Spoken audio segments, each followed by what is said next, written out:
안녕하세요. 지금은 터키입니다. 지금 방금 이제 터키에 도착을 했는데요. 지금 잠깐 틈이 나는 동안 이제 터키 입국에 대한 정보들을 좀 드리려고 합니다. 일단 이스탄불에는 공항이 두 개가 있어요. 아시아 쪽에도 하나가 있고 유럽 쪽에도 하나가 있습니다. 그래서 이 두 개의 공항의 위치를 정확하게 잘 확인하시는 게 중요해요. 왜냐면 둘 중 뭐가 하나 메인이다 할 게 없이 둘 다 엄청 크거든요. 여기서 잠깐 이스탄불 공항에 대해 알려드리자면 대부분 한국에서 오시는 분들은 유럽 쪽에 있는 이스탄불 공항으로 들어오시게 될 건데요. 이스탄불 공항은 세계 최대 터미널 면적을 자랑하며 유럽 전체에서 가장 큰 공항입니다. 승객 수로도 유럽 1위, 세계에서 3, 4위권에 꾸준히 오르는 초대형 공항이에요. 그리고 아시아 쪽에 있는 사비아 객첸 공항은 이스탄불 공항보다 더 오래된 공항인데요. 여기서는 주로 국내선이나 유럽, 중동처럼 가까운 노선이 많이 운영되고 있습니다. 그리고 이 둘 다 터키 중심지랑은 거리가 상당히 멉니다. 저 같은 경우는 유럽에 있는 공항으로 들어왔는데요. 그 유럽에 있는 공항으로 들어오면 그 환전소도 있고 뭐 유심카드 사는 데도 있고 뭐 여러 가지 것들이 있어요. 근데 뭐 공항이라고 해서 더 비싼 거나 그런 느낌은 없어서 소액 환전뿐만이 아니라 그냥 적당히 쓸 만큼 뽑아가도 문제가 없을 것 같습니다. 여기 공항 출구 9번 근처에 지라트 방카스라고 하는 은행 ATM이 있어요. 여기가 수수료 없는 ATM기거든요. 최대 연출 금액은 한 번에 2,000리라를 뽑을 수 있는데 지금 방금 문자가 왔어요. 52.44 US 달러가 인출되었다고.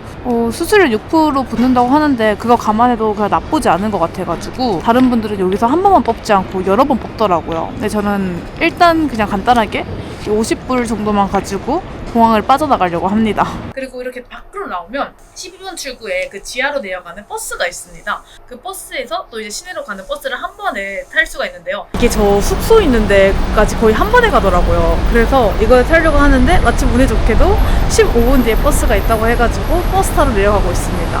근데 이스탄불이 되게 잘 돼 있어요. 메트로도 바로 연결되어 있고 버스도 바로 연결되어 있고 뭐 택시나 이런 거 해주는 데도 되게 많고 그래서 공항 빠져나가는 거의 난이도는 다른 나라에 비해서 좀 쉽지 않나라는 생각이 듭니다.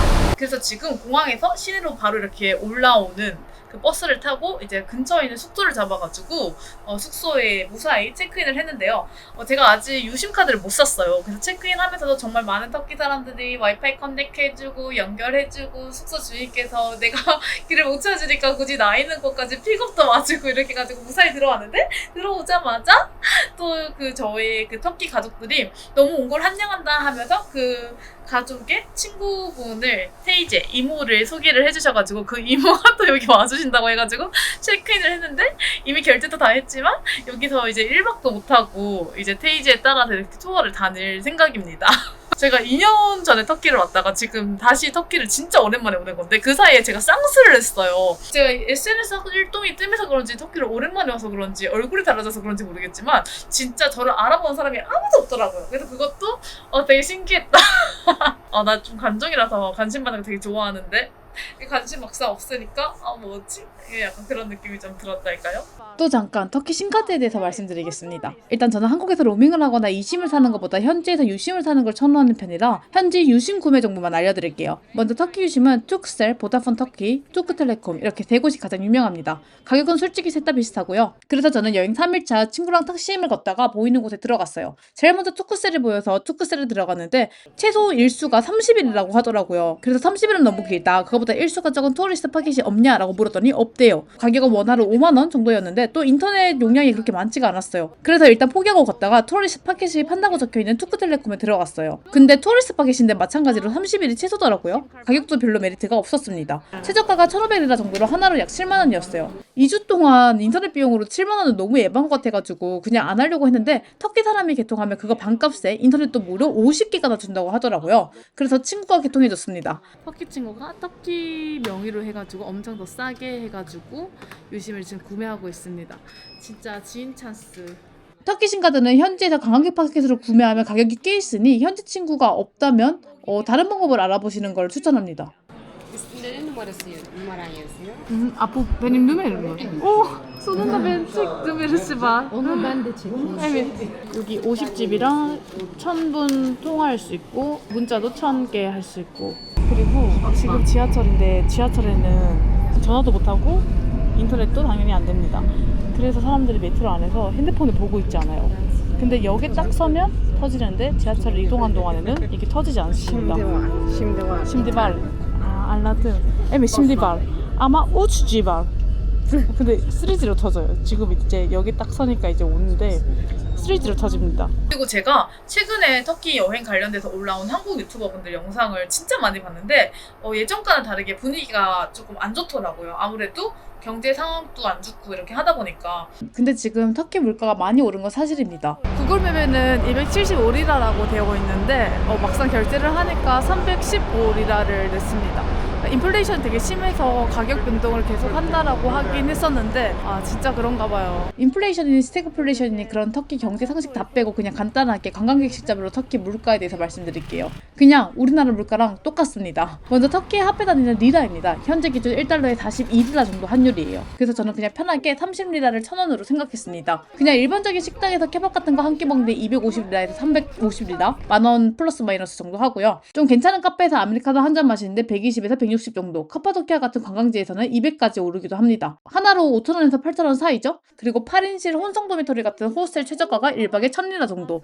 약 4만원 가까이 합니다. 근데 또 특정 품목은 우리나라보다 훨씬 더 비싸서 가끔은 우리나라보다 더 비싸게 느껴지기도 합니다. 그래서 이제 터키는 가격적인 메리트는 별로 없습니다. 그래서 좀 염려를 했어요. 사실 제가 이 영상을 제작하는 목적이 내가 너무 좋아하는 나라인 터키의 좋은 점들을 한국 분들께 소개시켜주고자 하는 목적성이 크기 때문에 너무 분위기가 안 좋고 진짜 사기꾼 너무 많아가지고 나도 사기당하고 막 이러면 솔직히 그럴래야 그럴 수가 없잖아요.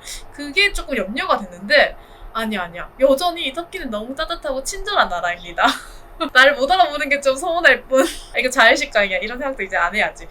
어쨌든 여전히 너무 좋고 친절한 나라입니다. 그래서 그런 건 진짜 염려할 필요가 하나도 없을 것 같아요. 저도 경제 상황이 이렇게 안 좋은데 사람들이 어쩜 그렇게 행복하고 친절할 수 있는지 신기할 정도였어요. 터키 사람들이 친절하고 마음 따뜻한 건 앞으로 업로드될 모든 영상에서 보여드릴 테니 앞으로의 영상도 계속 시청해주시길 바랍니다. 관광지로서 여행지로서 진짜 최고의 나라 터키. 앞으로 터키에 있는 2주 동안 터키의 아름다움을 영상으로 잘 담아보도록 하겠습니다. 이렇게 영상을 끝내긴 아쉬우니까 제가 명예 터키인으로서 터키 여행 시 주의할 상황 몇 가지를 알려드리겠습니다. 먼저 첫 번째, 터키 사람들이 생각보다 영어를 많이 못합니다. 근데 영어를 할 줄 아냐고 물어보면 다들 조금은 할 줄 안다고 할 거예요. 근데 터키 사람들은 영어 단어 몇 개만 알아도 영어를 조금 할 줄 안다고 합니다. 우리나라 사람들이 다 알아듣고 하고 싶은 말도 다 할 수 있지만 네이티브는 아니에요 라는 뜻으로 a little bit이라고 말하는 것과는 완전 달라요. 그래서 영어를 할 줄 안다는 대답을 들어도 할 거라는 기대를 하시면 안 됩니다. 두 번째, 터키는 국교가 없는 종교의 자유가 인정되는 나라지만 국민 대다수가 무슬림입니다. 또한 과거 무슬림 역사상 가장 강대국이었던 오스만 제국이기도 했기 때문에 당연히 모스크를 방문할 일이 생기실 겁니다. 그래서 여자분들 같은 경우는 머리카락과 몸을 가릴 수 있는 히잡이나 담요 같은 것들을 늘 가지고 다니시는 걸 추천합니다. 세 번째, 에르도안 대통령에 대한 언급을 주의해야 합니다. 사실 저도 이번에 터키 여행을 가면 한국어 브이로그를 하고 싶어서 한국 유튜버 분들이 찍은 터키 관련 영상들을 진짜 많이 찾아봤는데요. 다들 국가 경제 몰락 속도 1위, 박살난 환율, 무너진 경제 등등 엄청 자극적인 영상들을 많이 올리시더라고요. 그리고 자극적인 만큼 바이럴도 많이 되더라고요. 그래서 저도 유튜브를 하려면 어쨌든 바이럴 돼야 되니까 이에 관련된 인터뷰를 할 계획이 있었어요. 근데 경제 얘기를 하려면 또 현 정권인 에르도안 대통령에 대한 언급을 하지 않을 수가 없잖아요. 근데 지금 터키는 언론 통제가 있어서 사람들이 카메라 앞에서 현 정권에 대해 이야기하는 것을 많이 꺼려합니다. 문제도 남기 때문에 문자로도 정치 얘기는 하지 않습니다. 그래서 이에 대해 궁금한 점이 많아도 터키 분들의 안전을 위해서 카메라 앞에서는 말하지 않는 주의가 필요합니다. 그리고 네 번째, 아직 터키를 잘 모르시는 분들은 터키가 지리상 중동에 위치하고 있다는 이유로 아랍권이라고 생각하시는 분들이 있으십니다. 근데 터키가 아랍국가라고 말하는 건 마치 우리나라가 중국이다라고 말하는 것만큼 터키 사람들에게는 굉장히 무례한 말입니다. 터키 사람들은 아랍어도 전혀 모를 만큼 문화권이 완전히 다릅니다. 그리고 굳이 말하자면 터키 사람들은 아랍 사람들을 싫어하는 편에 가깝습니다.